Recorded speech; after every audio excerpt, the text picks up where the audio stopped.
Now, in terms of production, animation, and story building, world building, storyboard, and all that, this episode was probably the best that has came out so far, including character development. Now, let's move on from what I just said, and I had some things that I found contradicted in this episode, and some things that I really liked. Now, the first things I really liked about this episode are the fights. Like, they were brilliant.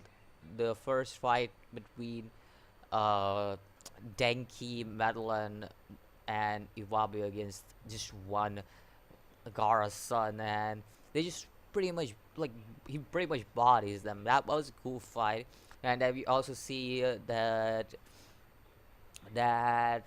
um, Boruto basically fights the whole thing, and this was pretty much in the movie. So I'm really not excited.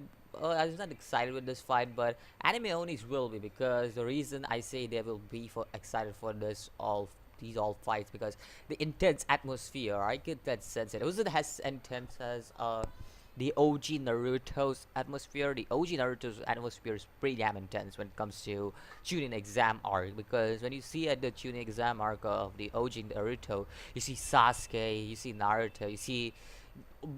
I'm not gonna mention Sakura because Sakura didn't do shit in that whole arc, so yeah, I put her aside. But you see Sasuke and Naruto fighting all these people from the hidden Sound Village, and you could see the intense atmosphere. They just keep on building up. Like, my dude, that was awesome. And you have the on the other side, you have Gara who's just slicing up people and stuff, and like gouging their eyes out. So it was a completely different situation from what this student exam is, and it was quite intense. At the same time, this had some intense atmosphere. Again, it wasn't as intense as the OG Naruto's Chunin exam. Now, moving on to the next thing I liked about it, the interaction between Naruto and Boruto.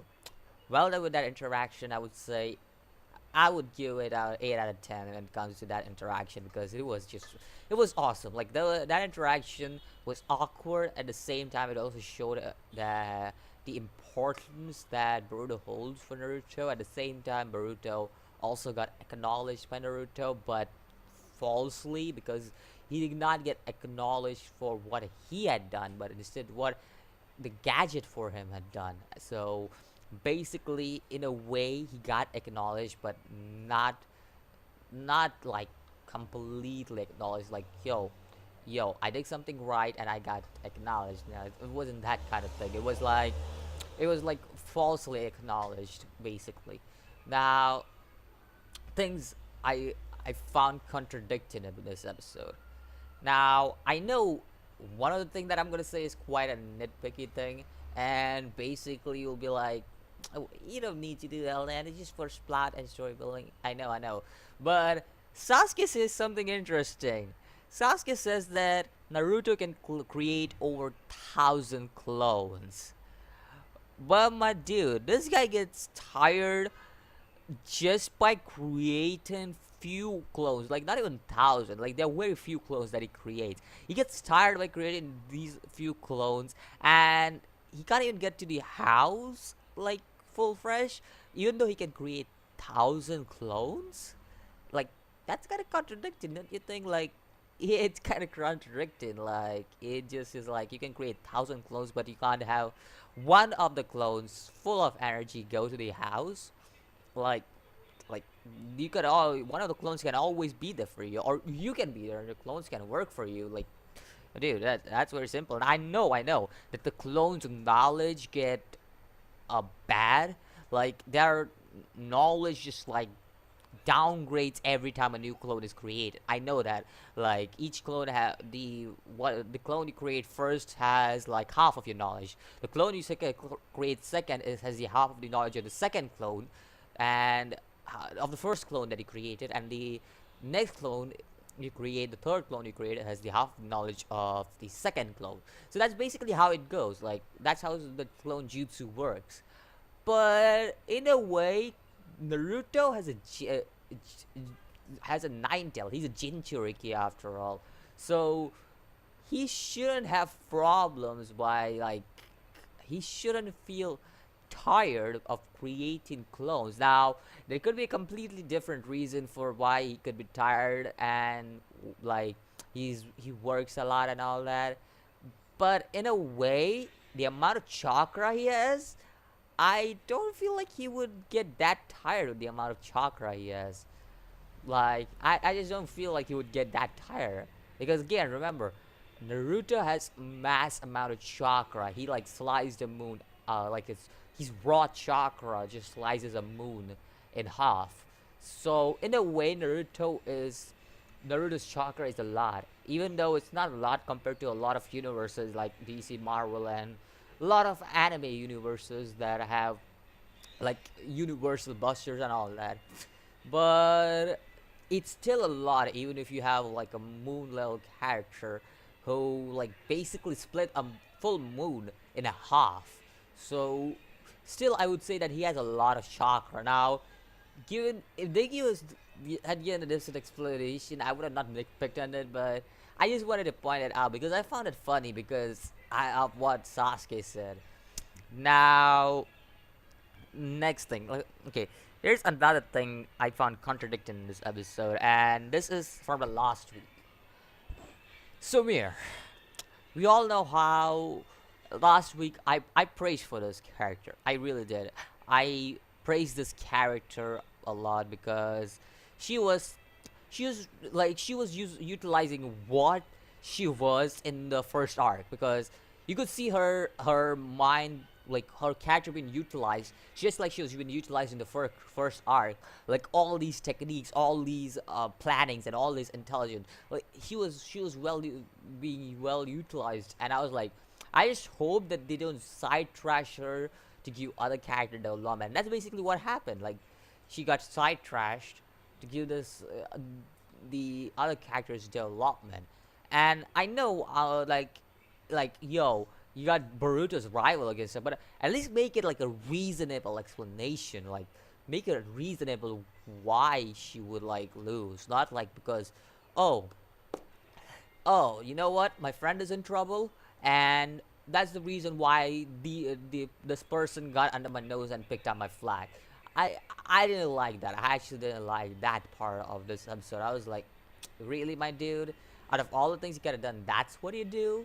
Because in a way, I like Denki, Wabe, and Metal going up against Gar's son, and they get them getting bodied. It was very reasonable because Gar's son is damn powerful. If anybody doesn't know, yeah, Gar's son is damn powerful, just like Gara was. So, you could say you could have shown in a way why these people are like powerful, like outwit her, and this is just like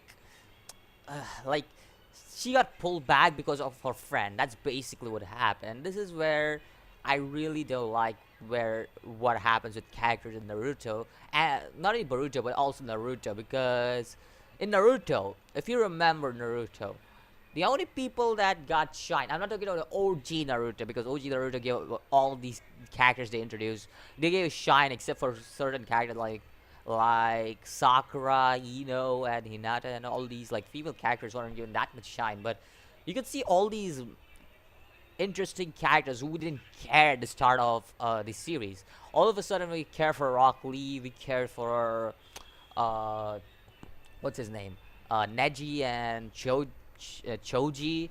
We saw that all these characters we care for, but Naruto Shippuden just trashed all of that, because the only character that really got the shine in that series was like a side cast who got a shine in this series was Shikamaru, because pretty much other than him, I didn't see anybody else get the shine they deserved, like literally.